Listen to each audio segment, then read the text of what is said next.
ಈ ವಿಡಿಯೋ ಕೊನೆಯಷ್ಟರಲ್ಲಿ ನೀವು ಓದೋದಕ್ಕೆ ಅಂದರೆ ಸ್ಟಡಿಯಿಂಗ್ಗೆ ಹೇಗೆ ಅಡಿಕ್ಟ್ ಆಗಬಹುದು ಅಂತ ತಿಳ್ಕೊತೀರಾ.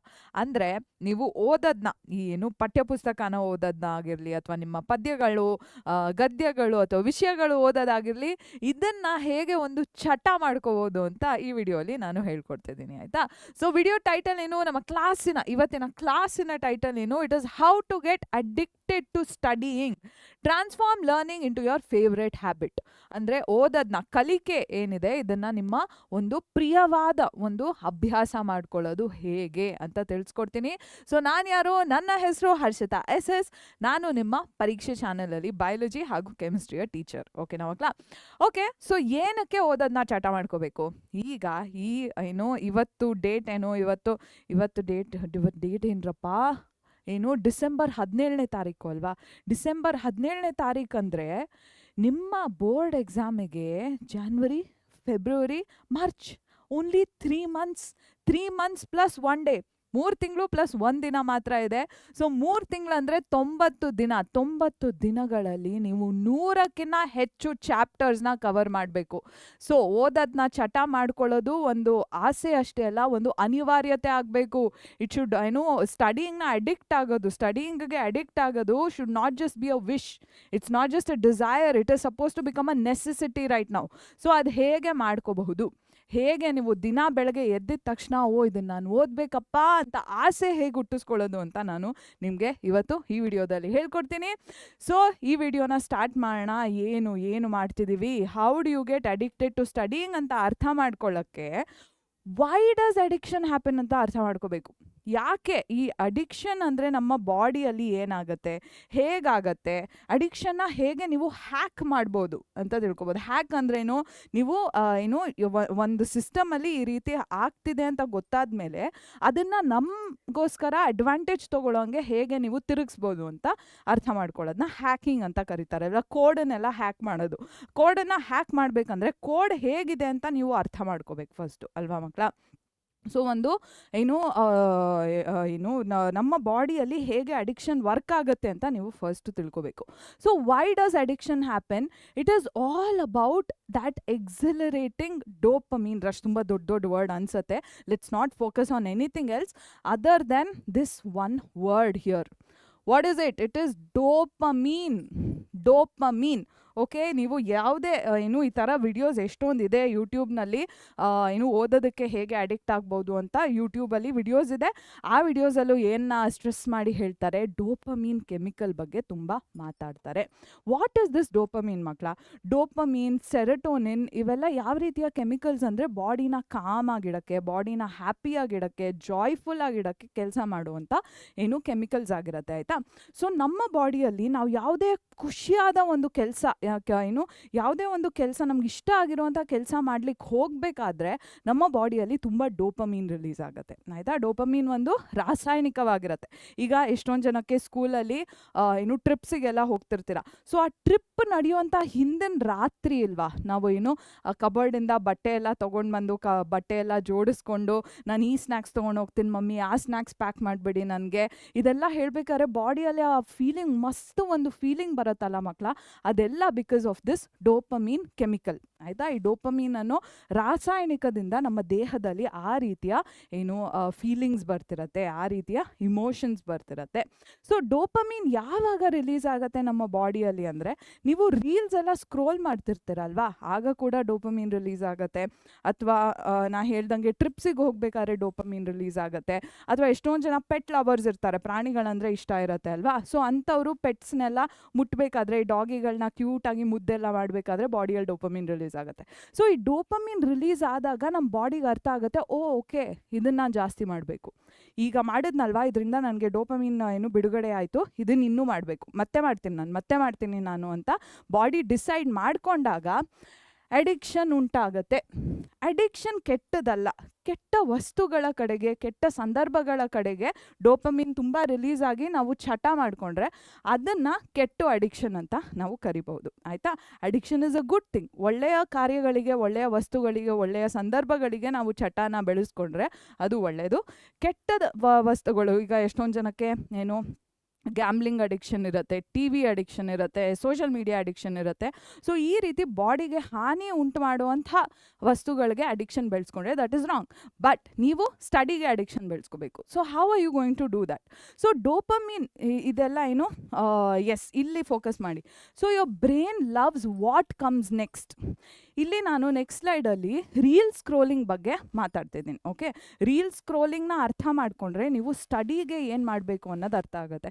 ಈ ಇನ್ಸ್ಟಾಗ್ರಾಮಲ್ಲಿ ಯೂಟ್ಯೂಬಲ್ಲೆಲ್ಲ ಶಾರ್ಟ್ಸು ರೀಲ್ಸ್ ನೋಡ್ತಿರಲ್ವಾ, ಆಗ ನಿಮ್ಮ ಬಾಡಿಯಲ್ಲಿ ಏನಾಗ್ತಿದೆ ಅಂತ ಅರ್ಥ ಮಾಡಿಕೊಂಡ್ರೆ ಇದನ್ನು ಯೂಸ್ ಮಾಡ್ಕೊಂಡು ನೀವು ಹೇಗೆ ಚೆನ್ನಾಗಿ ಓದಬಹುದು ಅಂತ ಅರ್ಥ ಮಾಡ್ಕೋಬೋದು. Okay, so what is it saying? Why do reels feel addictive? ನಿಮ್ಗೆ ಏನಕ್ಕೆ ರೀಲ್ಸ್ನ ಸ್ಕ್ರೋಲ್ ಮಾಡೋದು ಇಷ್ಟ ಆಗುತ್ತೆ ಹೇಳಿ ಮಕ್ಕಳ? ನೀವು ಆ್ಯಕ್ಚುಲಿ ಕೂತ್ಕೊಂಡು ಫೋಕಸ್ ಮಾಡಿ. ಒಂದಿನ ಇದನ್ನು ಏನಂತ ಕರೀತಾರೆ ಗೊತ್ತಾ? ಏನೋ ಒಂದು ಟರ್ಮ್ ಇದೆ ಇದಕ್ಕೆ, ಡೂಮ್ ಸ್ಕ್ರೋಲಿಂಗ್ ಅಂತ ಕರೀತಾರೆ. ಡೂಮ್ ಸ್ಕ್ರೋಲಿಂಗ್. ನೀವು ಏನು ಅವರ್ಗಟ್ಲೆ ಕುತ್ಕೊಂಡು ಇನ್ಸ್ಟಾಗ್ರಾಮಲ್ಲಿ ಹಿಂಗೆ ಪಟ ಪಟ ಪಟ ಅಂತ ರೀಲ್ನ ಸ್ಕ್ರೋಲ್ ಮಾಡ್ತೀರಾ ಅಲ್ವಾ, ಅದನ್ನು ಡೂಮ್ ಸ್ಕ್ರೋಲಿಂಗ್ ಅಂತ ಕರೀತಾರೆ. ಏನಕ್ಕೆ ಇದು ಏನಕ್ಕೆ ಆಗ್ತಿದೆ ಅಂದರೆ, ನೀವು ಈ ಡೂಮ್ ಸ್ಕ್ರೋಲಿಂಗ್ ಮಾಡಬೇಕಾದ್ರೆ ನೀವು ಅಬ್ಸರ್ವ್ ಮಾಡಿ, ನೀವು ರೀಲ್ನ ಜಾಸ್ತಿ ಹೊತ್ತು ನೋಡಲ್ಲ. ರೀಲ್ ಒಂದು ಸತಿ ಸ್ಕ್ರೀನ್ ಮೇಲೆ ಬಂದುಬಿಟ್ರೆ ಒಂದು 4 ಸೆಕೆಂಡ್ 5 ಸೆಕೆಂಡ್ ನೋಡ್ತೀರಾ. ಅನ್ಲೆಸ್ ತುಂಬ ಚೆನ್ನಾಗಿ ರೀಲ್ ಮಾಡಿದ್ದಾರೆ ಅನ್ನೋವರೆಗೂ ಯಾವುದೇ ರೀಲ್ ಆಗಲಿ ಒಂದು 3-4 ಸೆಕೆಂಡ್ ನೋಡ್ತೀರಾ ಹೊರತು ಜಾಸ್ತಿ ಹೊತ್ತು ನೋಡಲ್ಲ. ನಮ್ಮ ಬಾಡಿಯಲ್ಲಿ ಡೋಪಮಿನ್ ಯಾವಾಗ ರಿಲೀಸ್ ಆಗುತ್ತೆ ಅಂದರೆ, ಆ ಸ್ಕ್ರೋಲ್ ಮಾಡ್ತಿರೋಂಥ ಆ್ಯಕ್ಷನ್ ಇದೆ ಅಲ್ವಾ, ಅದರಿಂದ ನಮ್ಮ ಬಾಡಿಯಲ್ಲಿ ಡೋಪಮಿನ್ ರಿಲೀಸ್ ಆಗೋದು. ನಾವು ಅನ್ಕೋತೀವಿ ರೀಲ್ಸಿಗೆ ನಾವು ಅಡಿಕ್ಟ್ ಆಗಿದ್ದೀವಿ ಅಂತ. ರೀಲ್ಸಿಗೆ ನಾವು ಅಡಿಕ್ಟ್ ಆಗಿದ್ದರೆ ಪ್ರತಿಯೊಂದು ರೀಲ್ನ ಕುತ್ಕೊಂಡು ನೋಡ್ತಿದ್ವಿ ತಾನೆ. But that is not happening. ನಾವು ರೀಲ್ನ ತೆಗೆದುಬಿಡ್ತೀವಿ. ಆ ಆ್ಯಕ್ಷನ್, ಆ ಕಂಟ್ರೋಲ್ ಅನ್ನೋದು ಒಂದು ಫೀಲಿಂಗ್ ಬರುತ್ತೆ ಅಲ್ವಾ, ನನಗೆ ಇದ್ರ ಮೇಲೆ ಕಂಟ್ರೋಲ್ ಇದೆ, ನಾನು ನೆಕ್ಸ್ಟು ಇನ್ನೊಂದು ರೀಲ್ನ ನೋಡ್ಬೋದು. ಆ ಬಾಡಿಯಲ್ಲಿ ಆ ಆ್ಯಕ್ಷನ್, ಆ ಕ್ರಿಯೆ ಏನಿದೆ, ಆ ರೀಲ್ನ ಮುಂದೆ ಓಡಿಸೋವಂಥ ಕನ್ನಡದಲ್ಲಿ ಏನಂತಾರಪ್ಪ, ಆ ಕ್ರಿಯೆನೇ ಅಲ್ವಾ, ಆ ಕ್ರಿಯೆ ಏನಿದೆ ಅದಕ್ಕೆ ನಾವು ಅಡಿಕ್ಟ್ ಆಗಿರ್ತೀವಿ. ಓಕೆನಾ ಮಕ್ಕಳ? ಸೊ ಮುಂದೆ ಏನು ಬರುತ್ತೆ ಅನ್ನೋದ್ರ ಮೇಲೆ ನಮಗೆ ಜಾಸ್ತಿ ಉತ್ಸುಕತೆ ಇರುತ್ತೆ, ಜಾಸ್ತಿ ಎಕ್ಸೈಟ್ಮೆಂಟ್ ಇರುತ್ತೆ. ಆವಾಗ ನಮ್ಮ ಬ್ರೈನು ಡೋಪಮಿನ್ನ ರಿಲೀಸ್ ಮಾಡಿ ನಮ್ಮ ಬಾಡಿ ಅಡಿಕ್ಟ್ ಆಗುತ್ತೆ. ಓಕೆನಾ? ಆ ಕಂಟ್ರೋಲ್ ಫೀಲಿಂಗ್ ಏನಿದೆ ಅದು ತುಂಬ ಇಷ್ಟ ನಮ್ಮ ಬಾಡಿಗೆ. Okay, so that is how ರೀಲ್ಸ್ಗೆ ಅಡಿಕ್ಷನ್ ವರ್ಕ್ ಆಗುತ್ತೆ. ಸೊ ಇದನ್ನು ನಾವು ನಮ್ಮ ಲೈಫಲ್ಲಿ ಹೇಗೆ ಯೂಟಿಲೈಸ್ ಮಾಡ್ಕೋಬೋದು ಅನ್ನೋದನ್ನ ಅರ್ಥ ಮಾಡ್ಕೋಬೇಕು. ಓಕೆ, ಈ ಸ್ಲೈಡಿಗೆ ನೆಕ್ಸ್ಟ್ ಬರೋಣ. ಎಸ್, ಸೊ ಇಲ್ಲಿ ನೋಡಿ, ಇದನ್ನು ನೀವು ಹೀಗೆ ಯೂಟಿಲೈಸ್ ಮಾಡ್ಕೋಬೋದು. ಹೇಗೆ ಅಂದರೆ, ನಿಮ್ಮ ಸ್ಟಡೀಸ್ ಏನಿದೆ ಅದನ್ನು ಗೇಮಿಫೈ ಮಾಡಬೇಕು. ಓಕೆ ಮಕ್ಕಳ, ಗೇಮಿಫೈ ಅಂದರೆ ಅರ್ಥ ಏನು? ಈ ಓದೋದನ್ನು ನೀವೇನೇ ಓದ್ರಿ ಅದನ್ನು ಒಳ್ಳೆ ಆಟದ ರೀತಿಯಲ್ಲಿ ನೀವು ಮಾಡ್ಕೋಬೇಕು. ಆಯಿತಾ? ಹೇಗೆ ಆಟದ ರೀತಿಯಲ್ಲಿ ಮಾಡ್ಕೋತೀರಾ? How are you going to turn studies into a game ಅಂತ ಇಲ್ಲಿ ನೋಡ್ತಿದ್ದೀವಿ. ಸೊ ನೀವು ಓದಿದ ಮೇಲೆ ಅಂದರೆ ಫಸ್ಟ್ ಆಫ್ ಆಲ್ ಎದ್ದು ಓದೋಕ್ಕೆ ನಿಮಗೆ ಎಕ್ಸೈಟ್ಮೆಂಟ್ ಇರುತ್ತೆ ಅಲ್ವಾ. ಸೊ ಫಸ್ಟು ಓದ್ತೀರಾ, ಆಮೇಲೆ ಓದಿ ಎಕ್ಸೈಟ್ಮೆಂಟ್ ಹೊಟ್ಟೋಗಿರುತ್ತೆ. ಬಟ್ ಆ ಎಕ್ಸೈಟ್ಮೆಂಟ್ನ ಹೇಗೆ ಕೀಪಪ್ ಮಾಡ್ಕೊಳ್ಳೋದು? ಲಾಸ್ಟಲ್ಲಿ ನಾನು ನಾನೇನು ಓದಿರ್ತೀನಿ ಇದ್ರ ಬಗ್ಗೆ ಒಂದು ಆಟನ ಆಡ್ತೀನಿ ಅನ್ನೋ ಒಂದು ಫೀಲಿಂಗ್ನ ತರಿಸ್ಕೋಬೇಕು. ಅದನ್ನು ಹೇಗೆ ಮಾಡ್ತೀರಾ? MCQsನ ತೊಗೊಳ್ಳಿ. ನಮ್ಮ ಪರೀಕ್ಷೆ ಆ್ಯಪಲ್ಲಿ ಪ್ರತಿ ಚಾಪ್ಟರಿಗೆ MCQs ಇರುತ್ತೆ ಅಲ್ವಾ. ಸೊ ಚಾಪ್ಟರ್ ಓದಿ ಮುಗಿಸಿದ್ಮೇಲೆ ಈ MCQsನ ನಾನು ಸಾಲ್ವ್ ಮಾಡ್ತೀನಿ, ಬಟ್ ಆಟದ ರೀತಿ ಸಾಲ್ವ್ ಮಾಡ್ತೀನಿ. ನಾನು ಇಷ್ಟು ನಾನು 10 MCQ ಸಾಲ್ವ್ ಮಾಡಿದ್ರೆ ನನಗೆ 10 ಪಾಯಿಂಟ್ಸ್ ಸಿಗತ್ತೆ ಅಂತ ಅಂದ್ಕೊಳ್ಳಿ. Okay, and you don't have to do it alone. ನಿಮ್ಮ ಫ್ರೆಂಡ್ಸ್ ಒಟ್ಟಿಗೆ ಮಾಡ್ಬೋದು. Maybe get your friends on video ಕಾಲೇ ಎಷ್ಟೊಂದು ಜನದ ಹತ್ರ ವಿಡಿಯೋ ಕಾಲ್ ನಡೆಸೋ ಫೋನ್ ಇರೋದಿಲ್ಲ. ಫೋನಲ್ಲಿ ಕಾಲ್ ಮಾಡ್ಕೊಳ್ಳಿ. ಫೋನಲ್ಲಿ ಕಾಲ್ ಮಾಡಿದ್ಮೇಲೆ ಒಬ್ಬರು ಒಂದು ಪ್ರಶ್ನೆನ ಓದ್ತೀರಾ, ಯಾರು ಫಸ್ಟ್ ಆನ್ಸರ್ ಮಾಡ್ತಿರೋ ಅವರಿಗೆ 1 ಪಾಯಿಂಟ್ ಸಿಗುತ್ತೆ. So this is one way of gamifying your studies. ಆಯಿತಾ? ಎಲ್ಲರೂ ಇದೇ ಮಾಡಬೇಕು ಅಂತ ಇಲ್ಲ, ನಿಮಗೆ ಹೇಗೆ ಇಷ್ಟನೋ ಹಾಗೆ ಮಾಡ್ಬೋದು. ಫ್ರೆಂಡ್ಸ್ನ ಕೂಡಿಸ್ಕೊಂಡು, ಒಂದು ಗ್ರೂಪಲ್ಲಿ ಫ್ರೆಂಡ್ಸ್ನ ಕೂಡಿಸ್ಕೊಂಡು ಚಾಪ್ಟರ್ನ ಲೌಡಾಗಿ ಓದ್ಬೋದು. ಚಾಪ್ಟರ್ ಲೌಡಾಗಿ ಓದಿ ಎಲ್ಲರಿಗೂ ಅರ್ಥ ಆದಮೇಲೆ ಒಂದು ಗೇಮ್ MCQ ಗೇಮ್ನ ಮಾಡ್ತೀವಿ ಅಂತ ಅನ್ಕೋಬಹುದು.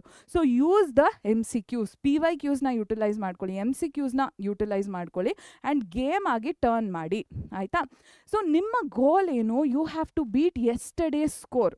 ನಿನ್ನೆ ನಿಮಗೆ 10 ಕ್ವೆಶನಲ್ಲಿ 8 ಕ್ವೆಶನ್ ಕರೆಕ್ಟಾಗಿ ಸಿಕ್ತು ಅಂತ ಅಂದ್ಕೊಳ್ಳಿ.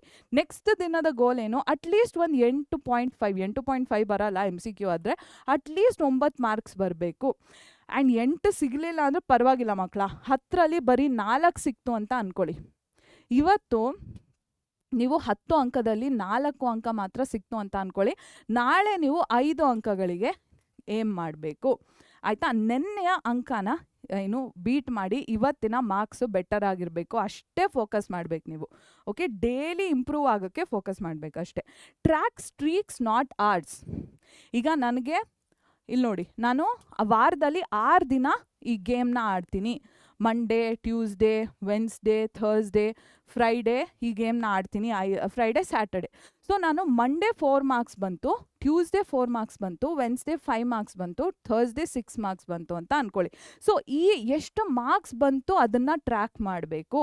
ನಾನು ಎಷ್ಟು ಗಂಟೆಗಳು ಓದಿದೆ ಅದ್ರ ಮೇಲೆ ಡಿಪೆಂಡೆಂಟ್ ಆಗಿರಬೇಡಿ. ಯಾಕಂದರೆ ಎಷ್ಟೊಂದು ಗಂಟೆ ಓದ್ಬೋದು ನೀವು, ಏನು ಓದಿರ್ತೀರಾ ಅನ್ನೋದು ಮ್ಯಾಟರ್ ಆಗುತ್ತೆ. ಓಕೆ, ಸೊ ನೀವು ಈ ರೀತಿ ಎಷ್ಟು ಅಂಕಗಳು ಬಂತು ನನಗೆ, ಈ ಗೇಮ್ ಚೆನ್ನಾಗಿ ಆಡೋದನ್ನ, ಈ ಗೇಮ್ನ ಆಡೋಕ್ಕೆ ನನಗೆ ಕೆಪಾಸಿಟಿ ಇದೆಯಾ, ಆ ರೀತಿ ಟ್ರ್ಯಾಕ್ ಮಾಡಬೇಕು ಹೊರತು ಎಷ್ಟು ಗಂಟೆಗಳು ಓದಿದೆ ಅಂತ ಎಲ್ಲ ಯೋಚನೆ ಮಾಡಬಾರ್ದು. ಓಕೆ, ಸೊ ಈಗ ಏನಾಗುತ್ತೆ, ಸೊ ನೀವು ಸ್ಟಡೀಸ್ನ ಒಂದು ಸ್ಟಡಿ ಅಂದ್ಕೊಳ್ಳೋದಲ್ಲದೆ ಇದನ್ನು ಒಂದು ಗೇಮ್ ರೀತಿ ತೊಗೊಂಡ್ರೆ, ಈಗ ಹಿಸ್ಟ್ರಿನ ನೀವು ಹಿಸ್ಟ್ರಿ ಅಂದ್ಕೊಳ್ಳೋದಲ್ಲದೆ ಇದು ಯಾವುದೋ ನಮ್ಮ ತಾತ ಮುತ್ತಾತ ಕುತ್ಕೊಂಡು ಕತೆ ಹೇಳ್ತಿದ್ದಾರೆ ನಮಗೆ, ಆ ರೀತಿ ತಾತ ಮುತ್ತಾತ ಎಲ್ಲ ಕತೆ ಹೇಳಿದಾಗ ಎಷ್ಟು ಇಂಟ್ರೆಸ್ಟಿಂಗ್ ಅನ್ಸುತ್ತೆ ಅಲ್ವಾ, ಆ ರೀತಿ ನೋಡ್ಕೋಬೇಕು. ಮೇ ಬಿ ನಿಮ್ಮ ಜೊತೆಗಿರೋ ಅಕ್ಕ, ತಮ್ಮ, ಅಣ್ಣ, ಹೂಎವರ್ ನಿಮ್ಮ ಪೇರೆಂಟ್ಸಿಗೆ ಅದನ್ನು ಓದಕ್ಕೆ ಹೇಳಿ. ಟೆಕ್ಸ್ಟ್ ಬುಕ್ ಕೊಟ್ಬಿಟ್ಟು ಪ್ಲೀಸ್ ನನಗಿದು ಓದಿ ಹೇಳ್ತೀರಾ ಅಂತ ಹೇಳಿ. ಆಗ ಕೇಳಿಸ್ಕೋಬೇಕಾದ್ರೆ ಇದು ಕತೆ ಅನ್ಸುತ್ತೆ.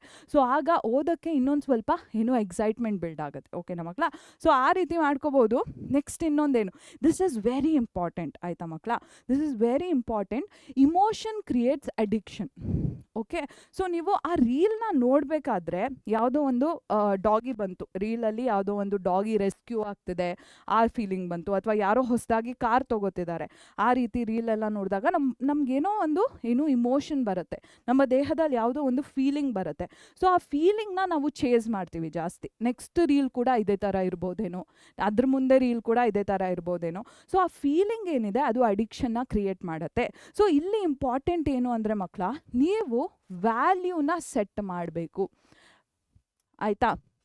ವ್ಯಾಲ್ಯೂನ ಸೆಟ್ ಮಾಡಬೇಕು ಅಂದರೆ ಈಗ ನೀವು ಓದೋಕ್ಕೆ ಕೂತ್ಕೋಬೇಕಾದ್ರೆ ಅಯ್ಯೋ ಓದಬೇಕಲ್ಲಪ್ಪ. ಎಷ್ಟೊಂದು ಜನ ಸ್ಟೂಡೆಂಟ್ಸ್ ಹೇಳ್ತಾರೆ, ಮ್ಯಾಮ್ ನಾವು ಹೋಮ್ವರ್ಕ್ ಮಾಡಬೇಕು ಮ್ಯಾಮ್, ಹೋಮ್ವರ್ಕ್ ಮಾಡಿದ್ಮೇಲೆ ನಾವು ಪರೀಕ್ಷೆ ಪ್ರಚಂಡ್ರು ಪ್ಲಸ್ಸಿನ ಕ್ಲಾಸಸ್ ಅಟೆಂಡ್ ಮಾಡಬೇಕು ಮ್ಯಾಮ್, ಪ್ರಚಂಡ್ರು ಪ್ಲಸ್ಸಲ್ಲಿ ಡೈಲಿ ಪ್ರಾಕ್ಟೀಸ್ ಪೇಪರ್ ಸಾಲ್ವ್ ಮಾಡಬೇಕು ಮ್ಯಾಮ್, ತುಂಬ ಜಾಸ್ತಿ ಇದೆ ಮ್ಯಾಮ್ ಅಂತ ಹೇಳ್ತಾರೆ. ಬಟ್ ಅದೆಲ್ಲ ಯಾಕೆ ಕೊಡ್ತಿದ್ದೀವಿ, ನೀವು ಬೋರ್ಡ್ ಎಕ್ಸಾಮಲ್ಲಿ ಚೆನ್ನಾಗಿ ಸ್ಕೋರ್ ಮಾಡಬೇಕು ಅಂತ ಅಲ್ವಾ. ಸೊ ಅದನ್ನು ಒಂದು ಟಾಸ್ಕ್ ರೀತಿ ನೋಡೋದಲ್ಲದೆ ಅದನ್ನು ಒಂದು ಅದಕ್ಕೆ ಒಂದು ವ್ಯಾಲ್ಯೂನ ಅಟ್ಯಾಚ್ ಮಾಡಿ. ನಾನು ಏನು ಹೇಳಕ್ಕೆ ಟ್ರೈ ಮಾಡ್ತಿದ್ದೀನಿ ಅಂದರೆ ಮಕ್ಕಳ, ಬೋರ್ಡ್ ಎಕ್ಸಾಮ್ಸಲ್ಲಿ ಔಟ್ ಆಫ್ ಔಟ್ ಬರಬೇಕು ಅನ್ನೋದು ಎಲ್ಲರಿಗೂ ದೊಡ್ಡ ವಿಚಾರ ಆಗಿರೋದಿಲ್ಲ. ನನಗೆ ಬರಬೇಕು ಬೋರ್ಡ್ ಎಕ್ಸಾಮ್ಸಲ್ಲಿ ಮಾರ್ಕ್ಸ್ ಬರಬೇಕು ಅನ್ನೋ ದೊಡ್ಡ ವಿಚಾರ ಎಷ್ಟೊಂದು ಜನಕ್ಕೆ ಆಗಿರ್ಬೋದು, ಆಗದೇನೂ ಇರ್ಬೋದು. ಆ ಬೋರ್ಡ್ ಎಕ್ಸಾಮಲ್ಲಿ ಔಟ್ ಆಫ್ ಔಟ್ ಮಾರ್ಕ್ಸ್ ಬಂದಾಗ ನನ್ನ ಪೇರೆಂಟ್ಸ್ ಮುಖದ ಮೇಲೆ ಒಂದು ಹ್ಯಾಪಿನೆಸ್ ಇರುತ್ತೆ ಅಲ್ವಾ, ನನ್ನ ಪೇರೆಂಟ್ಸ್ ಮುಖದ ಮೇಲೆ ಒಂದು ಪ್ರೈಡ್ ಇರುತ್ತೆ ಅಲ್ವಾ, ಒಂದು ಹೆಮ್ಮೆ ಇರುತ್ತೆ, ಒಂದು ಗರ್ವ ಇರುತ್ತೆ. ಅದನ್ನು ನೆನೆಸ್ಕೊಂಡ್ರೆ ಆ ಫೀಲಿಂಗ್ ಏನಿದೆ ಅದು ನಿಮ್ಮ ವ್ಯಾಲ್ಯೂ ಆಗಬಹುದು ಆಯಿತಾ. ವ್ಯಾಲ್ಯೂ ಯಾವುದೇ ಒಂದು ಇದಕ್ಕೆ ಒಂದು ಮೊತ್ತ ಅಂತ ಒಂದು ಇರುತ್ತೆ. ನೀವು ಅಂಗಡಿಯಲ್ಲಿ ಚಾಕ್ಲೇಟ್ ತೊಗೊಂಡು ಬರಬೇಕಾದ್ರೆ ಅದಕ್ಕೆ ಒಂದು ಮೊತ್ತನ ಕಟ್ತೀರಾ, ಒಂದಷ್ಟು ಹಣನ ಕೊಡ್ತೀರಾ. ಸೊ ನೀವು ಓದಿದ್ರೆ ಅದಕ್ಕೆ ಒಂದು ವ್ಯಾಲ್ಯೂ ಇರುತ್ತೆ, ಅದರಿಂದ ನನಗೆ ಇದೊಂದು ಸಿಗುತ್ತೆ, ಇದೊಂದು ರಿವಾರ್ಡ್ ಸಿಗುತ್ತೆ, ಇದೊಂದು ಮೊತ್ತ ಸಿಗುತ್ತೆ ನನಗೆ ಅಂತ ನೀವು ಬ್ರೈನಲ್ಲಿ ಕನೆಕ್ಟ್ ಮಾಡ್ಕೋಬೋದು. ಎಷ್ಟೊಂದು ಜನಕ್ಕೆ ಅಪ್ಪ ಅಮ್ಮನ ಮುಖದ ಮೇಲೆ ಹ್ಯಾಪಿನೆಸ್ ನೋಡೋದು ದೊಡ್ಡದಿಲ್ಲದೆ ಇರ್ಬೋದು. ಮೇ ಬಿ ಎಷ್ಟೊಂದು ಜನಕ್ಕೆ ನನ್ನ ಫ್ರೆಂಡ್ಸಿಗಿನ್ನ ಜಾಸ್ತಿ ನನಗೆ ಸ್ಕೋರ್ ಬರಬೇಕಪ್ಪ, ನನ್ನ ಫ್ರೆಂಡ್ ಪೇಪರಲ್ಲಿ 79 ಇದ್ದರೆ ನನ್ನ ಪೇಪರಲ್ಲಿ 80 ಇರಬೇಕು, ಅದು ಎಷ್ಟೊಂದು ಜನದ ವ್ಯಾಲ್ಯೂ ಆಗಿರುತ್ತೆ. ಜಡ್ಜ್ ಮಾಡೋಕ್ಕೆ ಹೋಗ್ತಿಲ್ಲ, ನಿಮಗೆ ಅರ್ಥ ಆಗುವಂಥ ಒಂದು ವ್ಯಾಲ್ಯೂನ ಇಟ್ಕೊಳ್ಳಿ. ಓಕೆ, ಮೇ ಬಿ ನೀವು ಅನ್ಕೋತಿರ್ಬೋದು, ನನಗಿಷ್ಟು ಮಾರ್ಕ್ಸ್ ಬಂದರೆ ನಾನು ಈ ಕಾಲೇಜ್ನ ಹೋಗಿ ಸೇರ್ಬೋದು ಆಯಿತಾ, ನನಗಿಷ್ಟು ಮಾರ್ಕ್ಸ್ ಬಂದರೆ ನಾನು ಆ ಕಾಲೇಜ್ನ ಹೋಗಿ ಸೇರ್ಬೋದು. ನಿಮ್ಗೆ ಇಷ್ಟ ಆಗಿರೋವಂಥ ಒಂದು ಕಾಲೇಜ್ನ ಹೋಗಿ ಸೇರಲಿಕ್ಕೆ ನಾನು ಮಾರ್ಕ್ಸ್ ಪಡಿಬೇಕು. ಸೊ ಈ ಥರ ನಿಮಗೆ ಅರ್ಥ ಆಗುವಂಥ, ನಿಮಗೆ ಜಾಸ್ತಿ ಆಸೆ ಇರುವಂಥ ಒಂದು ವ್ಯಾಲ್ಯೂನ ಓದೋದ್ರ ಒಟ್ಟಿಗೆ ಕನೆಕ್ಟ್ ಮಾಡ್ಕೊಳ್ಳಿ. ನಾನು ಈ ಚಾಪ್ಟರ್ ಓದಿದ್ರೆ ನನಗೆ ಇಷ್ಟು ಮಾರ್ಕ್ಸ್ ಬರುತ್ತೆ, ಇಷ್ಟು ಮಾರ್ಕ್ಸ್ ಬಂದರೆ ಅಪ್ಪ ಅಮ್ಮ ಹ್ಯಾಪಿಯಾಗಿರ್ತಾರೆ, ಇಷ್ಟು ಮಾರ್ಕ್ಸ್ ಬಂದರೆ ಆ ಕಾಲೇಜ್ ಸೇರ್ಬೋದು, ಇಷ್ಟು ಮಾರ್ಕ್ಸ್ ಬಂದರೆ ಫ್ರೆಂಡ್ಸ್ಗಿನ್ನ ಜಾಸ್ತಿ ಮಾರ್ಕ್ಸ್ ಬರುತ್ತೆ, ಇಷ್ಟು ಮಾರ್ಕ್ಸ್ ಬಂದರೆ ನನ್ನ ರಿಲೇಟಿವ್ಸ್ ಎಲ್ಲ ಯಾರು ಫೋನ್ ಮಾಡಿ ಕೇಳ್ತಾರೆ ಅಲ್ವಾ, ಇವರಿಗೆ ಎಷ್ಟು ಮಾರ್ಕ್ಸ್ ಬಂತು, ನಿಮ್ಮ ಮಗನಿಗೆ ಎಷ್ಟು ಮಾರ್ಕ್ಸ್ ಬಂತು, ಅವರಿಗೆಲ್ಲ ನಮ್ಮ ಅಪ್ಪ ಅಮ್ಮ 70 ಬಂತು 80 ಬಂತು ಅಂತ ಹೇಳ್ಬೋದು. ಸೊ ಇದು ನಿಮ್ಮ ಮೋಟಿವೇಶನ್ ಆಗಿರುತ್ತೆ. ನಿಮ್ಮ ಮೋಟಿವೇಶನ್ನ ನೀವು ಸೆಟ್ ಮಾಡ್ಕೊಳ್ಳಿ ಆಯಿತಾ. ನೀವು ಯಾವ ಕಾರಣಕ್ಕೆ ಇದನ್ನು ಮಾಡ್ತಿದ್ದೀರಾ ಅಂತ ನಿಮ್ಗೆ ಅರ್ಥ ಆದರೆ ನೀವು ಏನನ್ನ ಮಾಡಬೇಕು ಅನ್ನೋದು ಈಸಿ ಆಗುತ್ತೆ. Okay, so marks improving, parents confident smiling, feeling proud, all of this can be your motivation. Your why, ನಾನು ಏನಕ್ಕೆ ಮಾಡ್ತಿದ್ದೀನಿ ಅನ್ನೋದು ಅರ್ಥ ಆದರೆ ನಾನು ಹೇಗೆ ಮಾಡ್ಬೋದು ಅನ್ನೋದು ಈಸಿ ಆಗುತ್ತೆ. ಓಕೆನಾ ಮಕ್ಕಳ? ಸೊ ಆ ಇಮೋಷನ್ನ ಬಿಲ್ಡ್ ಮಾಡ್ಕೊಳ್ಳಿ, ಅದೊಂದು ಫೀಲಿಂಗ್ನ ಬಿಲ್ಡ್ ಮಾಡ್ಕೊಳ್ಳಿ ಓದೋದ್ರ ಬಗ್ಗೆ. ಓಕೆ, ನೆಕ್ಸ್ಟು ಇನ್ನೊಂದು ಏನಂದರೆ ಇದಕ್ಕೆಲ್ಲ ಹೆಲ್ಪ್ ಮಾಡೋದು ಏನು ಅಂತ ಹೇಳ್ತೀನಿ. ಓಕೆನಾ ಮಕ್ಕಳ? ಸೊ ನೀವು ಓದಬೇಕಾದ್ರೆ ಹೇಗೆ ಅಡಿಕ್ಟ್ ಆಗೋದು, ನೀವು ಓದಬೇಕಾದ್ರೆ ಓದೋದು ಈಸಿ ಅನ್ನಿಸ್ಬೇಕು, ಆಯಿತಾ? ರೀಲ್ಸ್ ಸ್ಕ್ರೋಲ್ ಮಾಡೋದು ಈಸಿ, ಅದಕ್ಕೆ ಮಾಡ್ತೀರಾ ಗಂಟೆಗಟ್ಟಲೆ ಕೂತ್ಕೊಂಡು. ಓದೋದನ್ನ ಕೂಡ ನೀವು ಈಸಿ ಮಾಡ್ಕೋಬೇಕು, ಆಯಿತಾ? ಸೊ ಓದೋದನ್ನ ಹೇಗೆ ಈಸಿ ಮಾಡ್ಕೋತೀರಾ? ಓದೋದನ್ನ ಒಂದು ದೊಡ್ಡ ಮೌಂಟೇನ್ ರೀತಿ ನೋಡೋ ಬದಲು ಆ ಮೌಂಟೇನಿಗೆ ಸ್ಟೆಪ್ಸ್ ಇರುತ್ತೆ ಅಲ್ವಾ? ಈಗ ಚಾಮುಂಡಿ ಬೆಟ್ಟನ ಹತ್ಕೊಂಡು ಹೋಗ್ತೀರಾ, ಎಷ್ಟೊಂದು ಜನ ಗಾಡಿಯಲ್ಲಿ ಹೋಗ್ತಾರೆ, ಬಟ್ ಅವ್ರ ಬಗ್ಗೆ ಮಾತಾಡ್ತಿಲ್ಲ, ಹತ್ಕೊಂಡು ಹೋಗ್ತಾರೆ. ಎಷ್ಟೊಂದು ಜನ ಕಾಲ್ನಡಿಗೆಯಲ್ಲಿ ಚಾಮುಂಡಿ ಬೆಟ್ಟನ ಹತ್ತಾರೆ.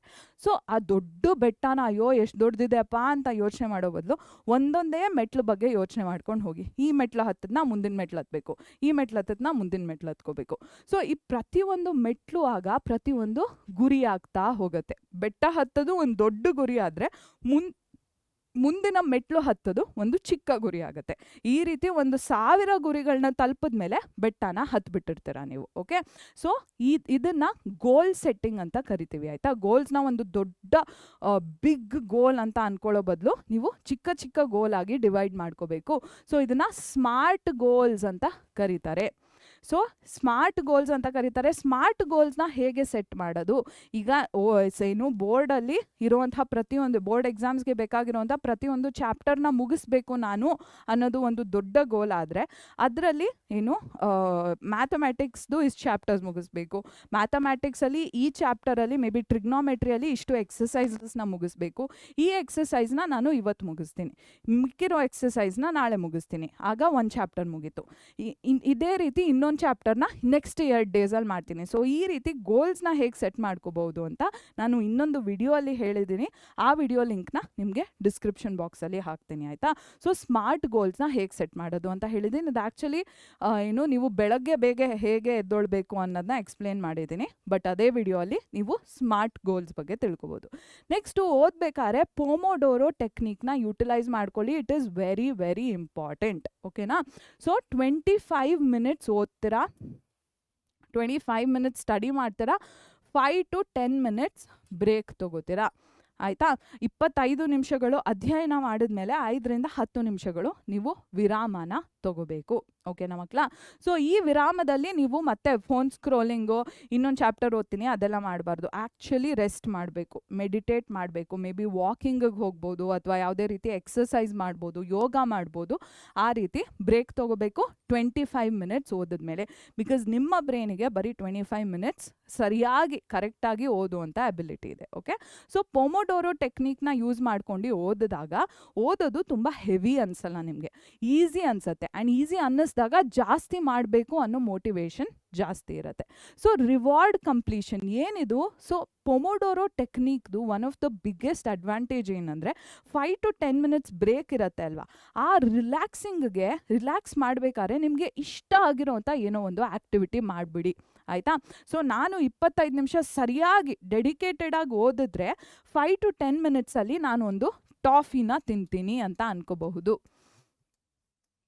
ಒಂದು ಟಾಫಿ ತಿಂತೀನಿ ಅನ್ಕೋಬೋದು, ಅಥವಾ ಯಾವುದೇ ಒಂದು ನಿಮಗೆ ಇಷ್ಟ ಇರೋ ಸೀರಿಯಲ್ ಅಥವಾ ಆ್ಯನಿಮೆ ಏನಿದೆ ಅದರ ಒಂದು ಎಪಿಸೋಡ್ನ ನೋಡ್ತೀನಿ ಅಂತ ಅನ್ಕೋಬೋದು, ಅಥವಾ ನನ್ನ ಡಾಗ್ ಅಥವಾ ಕ್ಯಾಟ್ ಏನಿದೆ ನನ್ನ ಪೆಟ್ ಒಟ್ಟಿಗೆ ಹೋಗ್ಬಿಟ್ಟು ಪ್ಲೇ ಮಾಡ್ತೀನಿ ಅಂತ ಅನ್ಕೋಬೋದು, ಅಥವಾ ಯಾವುದೇ ವಾಕಿಂಗಿಗೆ ಹೋಗ್ತೀನಿ, ನನಗೆ ಇಷ್ಟ ಇರುವಂಥ ಒಂದು ಜಾಗಕ್ಕೆ ವಾಕಿಂಗ್ ಮಾಡ್ಕೊಂಡು ಹೋಗ್ತೀನಿ ಅನ್ಕೋಬೋದು. ಸೊ ಬೇಸಿಕಲಿ 5 to 10 ಮಿನಿಟ್ಸಲ್ಲಿ ಒಂದು ರಿವಾರ್ಡ್ನ ನಿಮಗೆ ನೀವು ಕೊಟ್ಕೋಬೇಕು. ನಾನು 25 ನಿಮಿಷ ಶಿಸ್ತಾಗಿ ಓದಿದೆ, ಸೊ ಅದಕ್ಕೋಸ್ಕರ ನಾನು 5-10 ನಿಮಿಷದಲ್ಲಿ ನನಗೆ ಬೇಕಿರುವಂಥ ಒಂದು ಬಹುಮಾನನ ನಾನು ತಗೋತೀನಿ ಅಂತ ಅನ್ಕೋಬೋದು. ಆಗ ನಿಮ್ಮ ಬ್ರೈನ್ ಏನಿದೆ, 5-10 ನಿಮಿಷದಲ್ಲಿ ಬಹುಮಾನ ಇದೆ, 25 ನಿಮಿಷ ಕೂತ್ಕೊಂಡು ಓದಬೇಕಪ್ಪ ನಾವು ಅಂತ ನಿಮ್ಮ ಬ್ರೈನ್ ಏನಿದೆ ಅರ್ಥ ಮಾಡ್ಕೊಳ್ಳುತ್ತೆ. ಓಕೆನಾ ಮಕ್ಕಳ? So these are some ways in which you can make your study easy. Okay, and next ಇನ್ನೊಂದು ಏನು ಹೇಳ್ತಿದೆ ಚಿಕ್ಕ line, forget motivation, your system is your super power, build it. Okay, so ನಾವು ಯಾವಾಗಲೂ ಒಂದು ಮೋಟಿವೇಶನ್ ಇದ್ರೇ ಓದ್ತೀನಿ, ನನ್ನ ಬಾಡಿಯಲ್ಲಿ ಎನರ್ಜಿ ಇದ್ರೇ ಓದ್ತೀನಿ ಅಂತ ಅಂದ್ಕೊಂಡ್ರೆ ದಿನಾ ಮೋಟಿವೇಶನ್ ಬರೋದಿಲ್ಲ, ಆಯಿತಾ? ದಿನಾ ನಾನು ಓದಲೇಬೇಕಪ್ಪ, ನಾನು ಏನೋ 625 ಸ್ಕೋರ್ ಮಾಡಲೇಬೇಕಪ್ಪ ಅನ್ನೋ ಮೋಟಿವೇಶನ್ ಬರೋದಿಲ್ಲ. ನೀವು ಒಂದು ಸಿಸ್ಟಮ್ನ ಬಿಲ್ಡ್ ಮಾಡ್ಕೋಬೇಕು, ಆಯಿತಾ. ಸಿಸ್ಟಮ್ ಅಂದ್ರೇನು, ನಾನು ಇವತ್ತಿನ ದಿನ 3ರಿಂದ 6 ಗಂಟೆವರೆಗೂ ಕೂತ್ಕೊಂಡು ಓದ್ತೀನಿ, ನಾಳಿನ ದಿನ 5ರಿಂದ 7 ಗಂಟೆವರೆಗೂ ಕೂತ್ಕೊಂಡು ಓದ್ತೀನಿ, ಓದ್ತೀನಿ. ನಾನು ಒಂದು ಟೈಮ್ ಟೇಬಲ್ ಹಾಕ್ಕೊಂಡಿದ್ದೀನಿ, ಅದು ಹಾಕ್ಕೊಂಡ್ಮೇಲೆ ಮಾಡಬೇಕು. ಅದು ಒಂದು ಸಿಸ್ಟಮ್ ಆಗುತ್ತೆ, ಆಯಿತಾ. ಸೊ ಪದ್ಧತಿ ಆಗುತ್ತೆ. ನಿಮ್ಮ ಪದ್ಧತಿಗಳನ್ನ ನೀವು ಸೃಷ್ಟಿ ಮಾಡ್ಕೋಬೇಕು. ಮೋಟಿವೇಶನ್ ನನಗೆ ಎಲ್ಲೋ ಒಳಗಿಂದ ಎಲ್ಲೋ ಏನೋ ಬರುತ್ತೆ, ಒಂದು ಮೋಟಿವೇಶನ್ ಬರುತ್ತೆ ಅಂತ ಕಾಯ್ಕೊಂಡು ಕೂತಿದ್ರೆ ಬರೋದಿಲ್ಲ, ಆಯಿತಾ ಮಕ್ಕಳ. ಸೊ ಫುಲ್ ಪ್ರೂಫ್ ಸಿಸ್ಟಮ್ಸ್ನ ಬಿಲ್ಡ್ ಮಾಡ್ಕೊಳ್ಳಿ, ಟೈಮ್ ಟೇಬಲ್ಸ್ನ ಬಿಲ್ಡ್ ಮಾಡ್ಕೊಳ್ಳಿ. ಈ ರೀತಿ ಈಸಿಯಾದ ರೀತಿಯಲ್ಲಿ ಓದಲಿಕ್ಕೆ ಪ್ರಯತ್ನ ಪಡಿ. ಆಗ ಓದೋದು ಡೆಫಿನೆಟ್ಲಿ ಒಂದು ಅಡಿಕ್ಷನ್ ಆಗುತ್ತೆ. ನಿಮ್ಮ ಬಾಡಿಯಲ್ಲಿ ಡೆಫಿನೆಟ್ಲಿ ಡೋಪಮೀನ್ ರಿಲೀಸ್ ಆಗೋಕ್ಕೆ ಸ್ಟಾರ್ಟ್ ಆಗುತ್ತೆ and you going to get addicted to studying. Okay, so basically ನೀವೇನು ಮಾಡಬೇಕು, ಓದೋದನ್ನ ಈಸಿ ಮಾಡ್ಕೋಬೇಕು. ನಿಮಗೆ ನೀವೇ ರಿಯಲಿಸ್ಟಿಕ್ ಆಗಿರುವಂತಹ ಗೋಲ್ಸ್ನ ಸೆಟ್ ಮಾಡ್ಕೋಬೇಕು. ಅಚೀವ್ ಮಾಡೋಕ್ಕೆ ಆಗುವಂತಹ ಗೋಲ್ಸ್, ಲಭ್ಯ ಆಗೋಕ್ಕೆ ಆಗುವಂತಹ ಲಾಭದಾಯಕವಾಗಿರುವಂತಹ ನೈಜವಾಗಿರುವಂತಹ ಗುರಿಗಳನ್ನ ನೀವು ನಿಮಗೋಸ್ಕರ ಸೆಟ್ ಮಾಡ್ಕೋಬೇಕು. ಓಕೆನಾ ಮಕ್ಕಳ. ಸೊ ಇದೆಲ್ಲ ನಿಮಗೆ ಆ್ಯಕ್ಚುಲಿ ವ್ಯಾಲ್ಯೂಯಬಲ್ ಅನಿಸ್ತು, ನಾನು ಕೊಟ್ಟಿರುವಂತಹ ಟಿಪ್ಸ್ನ ನೀವು ಯೂಸ್ ಮಾಡ್ತೀರಾ ಖಂಡಿತ ಅಂದರೆ ದಯವಿಟ್ಟು ಕಾಮೆಂಟ್ ಸೆಕ್ಷನಿಗೆ ಹೋಗಿಬಿಟ್ಟು ಏನಂತ ಟೈಪ್ ಮಾಡ್ತೀರಾ, ಕಾಮೆಂಟ್ ಸೆಕ್ಷನ್ ಏನಂತ ಟೈಪ್ ಮಾಡ್ತೀರಾ, ಅಡಿಕ್ಟ್ ಅಂತ ಟೈಪ್ ಮಾಡಿ. ಓಕೆ, ಸೊ ಅಡಿಕ್ಷನ್ ಏನಿದೆ ಇದು ಬರೀ ಕೆಟ್ಟ ವಸ್ತುಗಳಿಗೆ ಮಾತ್ರ ಆಗಬೇಕು ಅಂತ ಇರುವಂತಹ ನಂಬಿಕೆನ ನಾವು ಬ್ರೇಕ್ ಮಾಡೋಣ. ಓಕೆ, ಸ್ಟಡಿ ಅನ್ನೋ ಒಳ್ಳೆ ಇದಕ್ಕೂ ಕೂಡ ಅಡಿಕ್ಷನ್ ಆಗತ್ತೆ ಅಂತ ದಯವಿಟ್ಟು ಹೋಗಿ ಕಾಮೆಂಟ್ ಸೆಕ್ಷನಲ್ಲಿ ಇದು ನಿಮಗೆ ಯೂಸ್ ಆಗುತ್ತೆ, ನೀವು ಡೆಫಿನೆಟ್ಲಿ ಪಾಯಿಂಟ್ಸ್ನ ಯೂಸ್ ಮಾಡ್ಕೋತೀರಾ, ಟಿಪ್ಸ್ನ ಯೂಸ್ ಮಾಡ್ಕೋತೀರಾ ಅಂದರೆ ಕಾಮೆಂಟ್ ಸೆಕ್ಷನ್ಗೆ ಹೋಗ್ಬಿಟ್ಟು ಅಡಿಕ್ಟ್ ಅಂತ ಟೈಪ್ ಮಾಡಿ. ಓಕೆನಾ ಮಕ್ಕಳ. ಸೊ ಇದೇ ರೀತಿ ಇನ್ನೊಂದಷ್ಟು ಎಷ್ಟೊಂದು ಟಿಪ್ಸ್ನ ನಾನು ನಿಮ್ಮ ಬಳಿ ತರ್ತೀನಿ. ಯಾವ ರೀತಿ ಪ್ರಾಬ್ಲಮ್ಸ್ನ ನೀವು ಫೇಸ್ ಮಾಡ್ತಿದ್ದೀರಾ, ಯಾವ ರೀತಿ ಸೊಲ್ಯೂಷನ್ಸ್ ನಿಮಗೆ ಬೇಕು ಅಂತ ನಮ್ಮ ಕಾಮೆಂಟ್ ಸೆಕ್ಷನಲ್ಲಿ ನನಗೆ ಹೇಳಿ, ಅದರ ಬೇಸಿಸ್ ಮೇಲೆ ನೆಕ್ಸ್ಟ್ ವಿಡಿಯೋನ ತಯಾರು ಮಾಡಲಿಕ್ಕೆ ನಾನು ಪ್ರಯತ್ನ ಪಡ್ತೀನಿ. ಓಕೆ, ಸೊ ಮಕ್ಕಳ, thank you so much for joining us today. I'll see you in the next video.